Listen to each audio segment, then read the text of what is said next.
বাংলাদেশের আকাশে দুর্যোগের এক মহান ঘনঘটা পরিলক্ষিত হচ্ছে। মনে হচ্ছে যে কোনো মুহূর্তে বাংলাদেশের জনগণের উপরে আকাশ ভেঙে খান খান হয়ে পড়তে পারে। আপনারা ইতিমধ্যেই হয়তো লক্ষ্য করেছেন ঢাকার বিভিন্ন রাস্তাঘাট যেটা গুমোট আকার ধারণ করেছে, সেটি হয়তো আপনারা লক্ষ্য করেছেন। এর ভিতরে কেউ কেউ ফেসবুকে, সামাজিক যোগাযোগ মাধ্যমে বিভিন্ন ধরনের গুজব, অতিরঞ্জিত ইত্যাদি ছড়ানোর চেষ্টা করছে। সেই খবরগুলো যখন আপনাদের কাছে পৌঁছাচ্ছে তখন হয়তো আপনাদের হৃদয়টাও ভেঙে চৌচির হয়ে যাচ্ছে। কেউ কেউ হয়তো এই আশঙ্কায় ভুগছেন যে না জানি আমাদের স্বাদের যে জুলাই গণঅভ্যুত্থান, এত কষ্ট করে, এত ত্যাগ এবং তিতিক্ষার পরে, এত সংগ্রামের মাধ্যমে যে গণঅভ্যুত্থান, যে নতুন বাংলাদেশ আমরা পেয়েছি, যে স্বাধীনতার স্বাদ আমরা নতুন করে পেয়েছি, সেটি মনে হচ্ছে আবার শকুনের কালো ডানার নিচে ঢেকে যাচ্ছে এবং অন্ধকার সেটাকে গ্রাস করে ফেলছে। আমরা ধারণা করতে পেরেছিলাম যখন আজ থেকে এক সপ্তাহ আগে আন্তর্জাতিক অপরাধ ট্রাইব্যুনালের chief prosecutor barrister Tajul Islam যখন বলেছিলেন যে এক সপ্তাহের ভিতরে বাংলাদেশে নতুন কিছু ঘটতে যাচ্ছে, আমরা তখনই আজ করতে পেরেছিলাম। কারণ আজ করতে পেরেছিলাম এই কারণে, আন্তর্জাতিক অপরাধ ট্রাইব্যুনালে যে গুম কমিশন গঠন করা হয়েছিল এবং গুম কমিশন যে রিপোর্ট প্রদান করেছিল, সেই রিপোর্টের ভিত্তিতে যে আন্তর্জাতিক অপরাধ ট্রাইব্যুনালে বাংলাদেশের ডিজিএফআই, এনএচআই, সেনাবাহিনী, পুলিশ, র্যাব এবং বিজিবি, এই যে সংস্থাগুলো আছে, এই সংস্থাগুলোর যারা ক্রস ফায়ারের সাথে, গুমের সাথে এবং অবৈধ হত্যার সাথে, বিচার বহির্ভূত হত্যাকাণ্ডের সাথে যারা জড়িত, তাদের শাস্তির বিধান এই গুম কমিশনে রাখা হয়েছে। এবং এই গুম কমিশন আয়নাঘর পরিদর্শন করেছেন। শুরুতে তাদেরকে আয়নাঘর পরিদর্শন করতে বাধা দেওয়া হয়েছে। আপনারা জানেন যে গণঅভ্যুত্থানের প্রায় 7-8 মাস পরে প্রফেসর ডক্টর মোহাম্মদ ইউনূস তিনি আন্তর্জাতিক সংবাদকর্মীদের সাথে করে নিয়ে গুমের যে শিকার হয়েছিলেন প্রধান কয়েকজন ব্যক্তি, তার ভিতরে ব্যারিস্টার আমান আজমি, ব্যারিস্টার আরমান, এরপরে মাইকেল চাকমা, এরপরে কর্নেল হাসিনুর রহমান, এই লোকগুলোর নিয়ে যখন আয়নাঘর পরিদর্শন করতে গেলেন তখন কিন্তু তাকে বাধা দেওয়া হয়েছিল, সেনাবাহিনীর পক্ষ থেকে তাকে বাধা দেওয়া হয়েছিল। সেই বাধা উপেক্ষা করে যখন এই গুম কমিশন এবং এই মানবাধিকার কর্মীগুলো আয়নাঘর পরিদর্শন করলেন, রিপোর্ট প্রদান করলেন, সেই রিপোর্টের ভিত্তিতে আন্তর্জাতিক অপরাধ ট্রাইব্যুনালে সেটি দাখিল করা হলো। ট্রাইব্যুনাল সেটি গ্রহণ করলেন, অ্যাকসেপ্ট করলেন, শুনানি হলো।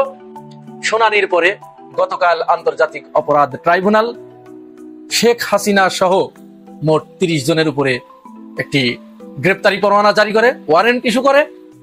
এই 30 জনের ভিতরে শেখ হাসিনা এবং তার সামরিক উপদেষ্টা, তার আপন বোনের দেবর অর্থাৎ শেখ রেহানার দেবর তারেক আহমেদ সিদ্দিকী, এই 2 জন ছাড়া অন্যান্যদের ভিতরে 12 জন আবার বর্তমান এবং সাবেক জেনারেল। এখন সাবেকদের ভিতরে যেমন ডিজিএফআই এর সাবেক ডিজি, র্যাবের মহাপরিচালক, পুলিশের আছে কয়েকজন, বিজিবির আছে কয়েকজন, সেনাবাহিনীর ভিতরে কয়েকজন আছে এবং সেনাবাহিনীর চলমান দায়িত্ব পালন করছেন এমন কয়েকজন জেনারেল আছে। এদের বিরুদ্ধে যখন গ্রেপ্তারি পরোয়ানা জারি হলো, এই গ্রেপ্তারি পরোয়ানা জারি হওয়ার পর থেকেই মূলত বাংলাদেশের রাজনীতিতে এরকম একটি গুমট পরিবেশ বিরাজ করছে। জেনারেল ওয়াকারুজ্জামান তিনি শুরুতেই আপ্রাণ চেষ্টা করেছেন, বিভিন্ন রাজনৈতিক ব্যক্তিবর্গের সাথে তিনি বৈঠক করেছেন, বিভিন্ন আন্তর্জাতিক ব্যক্তিত্বদের সাথে তিনি বৈঠক করেছেন, কোনো মতো অবস্থায় যেন সেনাবাহিনীর এই লোকগুলোর অর্থাৎ গুম কমিশনের এই রিপোর্ট এবং গুমের মামলা যেন আন্তর্জাতিক অপরাধ ট্রাইব্যুনালে না তোলা হয়। তিনি আহ্বান জানিয়েছিলেন যে এটি কোর্ট মার্শালের মাধ্যমে ক্যান্টনমেন্টের ভিতরে এর বিচার হবে। কিন্তু না, এটি তো জনগণ মেনে নিতে পারে না, কারণ কোর্ট মার্শালে কি শাস্তি হবে সেটি এদেশের জনগণ সবাই জানে। সুতরাং জেনারেল ওয়াকারুজ্জামানের সেই দাবি, সেই প্রস্তাব কেউ মেনে নেয় নাই, বরং তার অমতের বিরুদ্ধে গিয়ে আন্তর্জাতিক অপরাধ ট্রাইব্যুনালে মামলাটা গিয়ে চালু করা হয়, রুজু করা হয়। অবশেষে সেই রায় যখন ওয়ারেন্ট ইস্যু হলো, জেনারেল ওয়াকারুজ্জামান এখন তিনি প্রচন্ড ইগো সংকটে ভুগছে। তিনি স্পষ্টতই বাংলাদেশের জনগণ এবং সেনাবাহিনীকে আলাদা 2টি প্রজাতি হিসেবে চিহ্নিত করে ফেলেছেন। তার যুক্তি হচ্ছে সেনাবাহিনীর এই সমস্ত প্রধান শীর্ষ কর্মকর্তারা পুলিশের প্রিজন ভ্যানে অন্যান্য সাধারণ কয়েদিদের মতো তারা এ আদালত থেকে ও আদালতে যাবে, তাদেরকে প্রিজন ভ্যানে তোলা হবে, তাদেরকে টানা হেঁচড়া করা হবে, এটি সেনাবাহিনীর জন্য, আইন শৃঙ্খলা রক্ষাকারী বাহিনীর জন্য অত্যন্ত অবমাননাকর, এটি মেনে নেওয়া যায় না। আসলে কি তাই? বিচার কি বিভিন্ন গোষ্ঠী, তার রাজনৈতিক পরিচয়, তার সামাজিক মর্যাদা, এগুলো দেখে বিচার কার্য সম্পূর্ণ হবে? তাহলে বিচারের দরকার কি? এ বিচারের তো দরকার নাই। এটি তো সেই আয়ামে জাহিলিয়াতের সেই বিচার, যেখানে ধনীদের কোনো বিচার হতো না, শুধুমাত্র গরিবদের বিচার হতো। অর্থাৎ ওই গল্পের মতো যে এক ছেলে আর তার বাবা দুজন ভিক্ষা করে খায়, কিন্তু তারা নামাজ কালাম পড়ে, 5 ওয়াক্ত নামাজ পড়ে, আজান হয়ে গেলে নামাজে গিয়ে তারা মসজিদে নামাজ পড়ে। এই নামাজে যখন তারা বারান্দায় যেয়ে দাঁড়ায়, তখন একজন ধনী ব্যক্তি, তিনি তো অত্যন্ত ভালো মন্দ খান, খাওয়ার পরে তিনি নামাজে দাঁড়িয়ে তার পশ্চাৎ বায়ু বের হয়ে যায়, অত্যন্ত বিশ্রী গন্ধ বের হয়। তখন ধনী লোক মনে করলেন যে আমার তো মান সম্মান যাবে। তখন তিনি ওই গরিব লোক আর তার ছেলেকে ধমক দিয়ে বলেন, যা বেটা অজু করে আয়। এরকম 1 দিন 2 দিন 3 দিন এরকম হবার পরে 4র্থ দিন যখন এরকম ঘটেছে, তখন ওই ভিক্ষুকের ছেলে বলছে, বাবা চলো অজু করে আসি, কারণ অজু আমাদেরই করতে হবে। এরকম অবস্থা। এটি তো বিচার, তো আর সেটা নয়। আপনি স্পষ্টভাবে সেনাবাহিনীকে আলাদা প্রজাতির, উন্নত প্রজাতির একটা কিছু ভাবছেন, আর এদেশের সাধারণ জনগণের জন্য তাদেরকে নিচু শ্রেণী, ইতর শ্রেণী জ্ঞান করে তাদের বিচার হবে, আর সেনাবাহিনীর কোনো বিচার হবে না। অথচ আমরা আইনের ভাষায় কি পড়েছি, যে অপরাধী যেই হোক, যে মানের লোক হোক, যে মাত্রার লোক হোক, আইনের চোখে প্রত্যেকেই সমান। একজন ভিক্ষুক একটা অপরাধ করলে তার যে শাস্তি, একজন কোটিপতি রাষ্ট্রপ্রধান সেও যদি ওই অপরাধের সাথে যুক্ত হয়, তাহলে তারও ঠিক সেই শাস্তি পেতে হবে। অথচ জেনারেল ওয়াকারুজ্জামান এটাকে আলাদা করে ফেলছে। এটাকে মনে হচ্ছে যে সেনাবাহিনীর জন্য আইন আলাদা, বিচার আলাদা, তাদের অপরাধের কোনো বিচার হতে নেই। যার কারণে তিনি বাগড়া দিয়েছিলেন যে না, কোর্ট মার্শালের মাধ্যমে এদেরকে বিচার করতে হবে। কিন্তু তাজুল ইসলাম তিনি অনড় ছিলেন, অনমনীয় ছিলেন যে না, তাদেরকে আইসিটি কোর্টেই তাদের বিচার করতে হবে। অবশেষে যখন এই রায় হলো, তখন আজকের সংবাদ, পিনাকি ভট্টাচার্য, প্রিসিলা তাদের ভেরিফাইড ফেসবুক পেজে উদ্বেগ প্রকাশ করেছেন। যেমন পিনাকি ভট্টাচার্য বলেছেন যে ইতিমধ্যেই ক্যান্টনমেন্টের ভিতরে সেনাবাহিনী প্রধান ওয়াকারুজ্জামান তিনি তার সমস্ত দলবল নিয়ে মিটিং করেছেন। সেই মিটিং এ 56 জন জেনারেল তারা প্রচন্ড ক্ষোভ প্রকাশ করেছেন যে এটি মেনে নেওয়া যায় না।